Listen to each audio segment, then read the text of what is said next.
tere tulemast minu Sigri-Migri luulejutte kuulama. Tänase luuletuse pealkirjaks on Kavalantsu plaanid.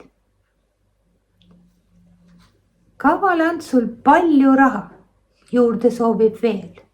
Igal ühel tõmbab naha üle kõrva, kes ta teel. Teele juhtus talvetaat, ühes kaenlas lumekahur, teises kaenlas lumevaat, tüdind, väsind pahur.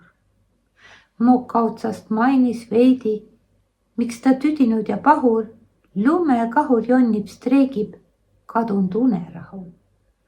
Tean, kus leida targad sellid, terveks teha kahur, kui sa enne suve tellid, homme käes ja rahul.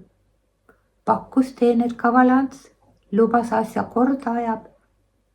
Väikse vahetasu eest palju mõelda pole vaja. Jätta vaat ja kahur siia. Homme tule tagasi, aitan sul ta koju viia, hoida mure vagasi. Kavalant sai taadi nõusse, rahatasku pandiks nõudis, kinnituseks oma jõusse kiidelda üksjagu jõudis.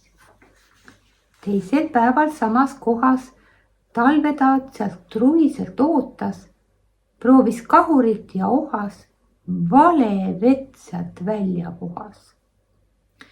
Kurvaks tegi talvetaadi Kavalantsu vale.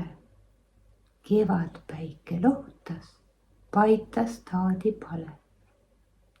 Päiksekiires kurbu suhtus, talvetaadil mõista andis. See, mis kahuriga juhtus, tavaks Kavalantsu kandis. Tänan kuulamast, kohtumiseni!